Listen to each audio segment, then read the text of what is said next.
शुभांकर भट्टाचार्य, लाख कोशिश यहां कांग्रेस कर रही थी और कहां इंडिया गठबंधन में कहां ममता बनर्जी को इंपॉर्टेंस नहीं मिली। नीतीश कुमार को जब संयोजक पद के लिए उनका नाम फाइनलाइज हो रहा था, सिर्फ इसलिए रोक दिया गया कि एक बार दीदी से पूछ लें, और उसके बाद दीदी ने ऐसा धोखा दे दिया, 42 सीटों पर उतार दिया आपने कैंडिडेट्स।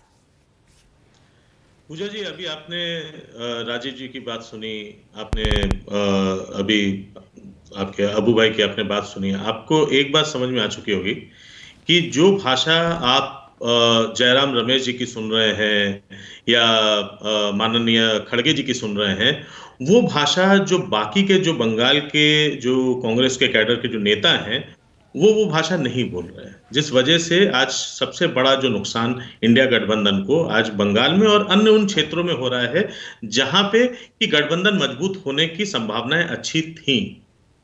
दिक्कत कहां से आई? दिक्कत ये आती है कि जब चाहे मैटर संदेश खाली का हो चाहे कहीं पे हो, ठीक है, विरोध अपनी जगह है, लेकिन ज्यादातर हर जगह आपने देखा होगा कि अधीर रंजन जी की जो भाषा है वो बीजेपी के जो उनका जो नैरेटिव होता था, उनका जो लाइन होता था, वो उसी को फॉलो करते रहे और उसी भाषा को आगे बढ़ाते रहे। अभी बात कर रहे थे वो भाई और कह रहे थे, इतिहास की बात कर रहे थे और उन्होंने बताया कि कैसे कांग्रेस ने या प्रणब मुखर्जी दादा ने कैसे करके घायल शेरनी को लाके ट्रीटमेंट किया और फिर उनको बढ़ाया। चलिए, आपने शेरनी माना, उसके लिए बहुत बहुत धन्यवाद, लेकिन एक बात मैं और बता दूं, कहीं ना कहीं फिर आपने उस शेरनी को फिर दोबारा से घायल किया है। हर एक बार आपने कोई रास्ता, कोई एक मौका ऐसा नहीं छोड़ा जब आपने अटैक नहीं किया। आप किसके साथ खड़े थे? सबसे बड़ी परेशानी जानते हैं मुझे कहीं ना कहीं इस गठबंधन के साथ जो लग रही है वो ये है कि आपको ये आइडिया ही क्लियर नहीं है कि आपको एक्चुअली विरोध करना किसका है। आपको यहाँ पे भाजपा का विरोध करना है, आप अपने साथ वालों का विरोध करते हैं, क्योंकि दिल्ली में आप अरविंद केजरीवाल का कहीं ना कहीं विरोध कर जाते हैं। लेकिन समझौता हो गया ना शुभांकर जी, हो गया ना, दिल्ली पंजाब सेटल हो गया। पंजाब में अकेले आम आदमी पार्टी, दिल्ली में भी 4-3 का फॉर्मूला।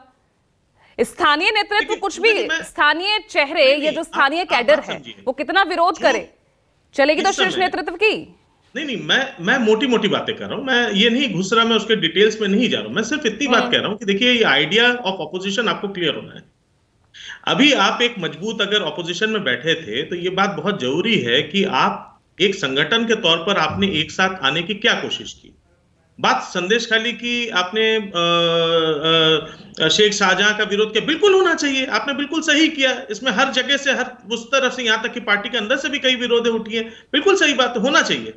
लेकिन साथ ही साथ आपने पार्टी और वहां से जो आपकी अलाई पार्टी उसको डैमेज करने की पूरी कोशिश की। आपके जो साथ हैं कम्युनिस्ट, उन्होंने तो कोई जरिया ही नहीं छोड़ा, वो तो खुल के बोल रहे हैं कि भले ही भाई हमको नहीं बीजेपी को वोट दे दो लेकिन टीएमसी को वोट मत देना। अब ये सब जो भाषाएं जो आती हैं तो तब आपको लगता है कि गठबंधन बनने की तरफ वो आसार बनते हैं, नहीं बनते। दूसरी बात, अगर आप गणित को देख लीजिए तो पिछली बार बीजेपी ने 22 सीट जीते, बिल्कुल सॉरी 18 सीट जीते, 18 हमारे पास 22 सीटें आई, लेकिन मजे की बात ये 18 में से 8 सीट ऐसे हैं जिसमें जो वोट मार्जिन था वो 20,000 से भी कम का था। इसका मतलब है वहां पे हम जीत के बहुत नजदीक थे। अब ये बात आती है यहाँ पे कि जब आप किसी सीट के जीत के इतने नजदीक रहे, फिर आपने विधानसभा का चुनाव देखा जिसमें 70 से ज्यादा नेता, तो अब होगा क्या बंगाल में शुभांकर? अब होगा क्या?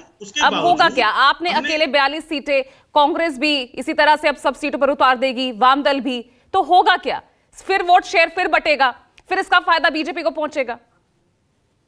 देखिए, ये तो यहाँ पे जब बात जो कही जा रही है कि भाई इसमें से जो वोट बटेगा, इसकी तो बचाने की तो कोशिश की गई थी। ये सारे जो फंडामेंट्स थे उसमें कांग्रेस को भी मदद मिलता, लेकिन गठबंधन, मैं बार बार रिपीट कर रहा हूं, गठबंधन की एक मानसिकता होती है और उस मानसिकता के प्रति आपके जो लोकल लीडर्स, चलिए जल्दी से एक चीज बताइए शुभांकर, अभी गुंजाइश है? क्योंकि आपने अगर खड़गे और जयराम रमेश के बयान का जिक्र कर रहे हैं, वो कह रहे भी दरवाजे खुले हैं, नॉमिनेशन से पहले भी कुछ भी हो सकता है।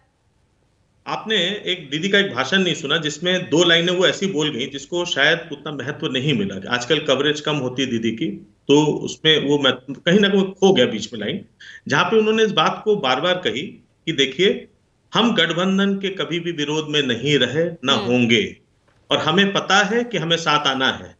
बात यह है कि मौका और समय कब साथ बनता है। अब इस लाइन में सारी बातें इसमें पूरी छुपी हुई हैं, आप इसको खुद से समझ सकते हैं। फिर वो लाइन भी नजर जी आ हाँ। रही है ना कि हम कांग्रेस से लड़ेंगे, हम वाम दलों से लड़ेंगे, बीजेपी से लड़ेंगे, सबसे लड़ेंगे, चाहे असम हो, मेघालय हो।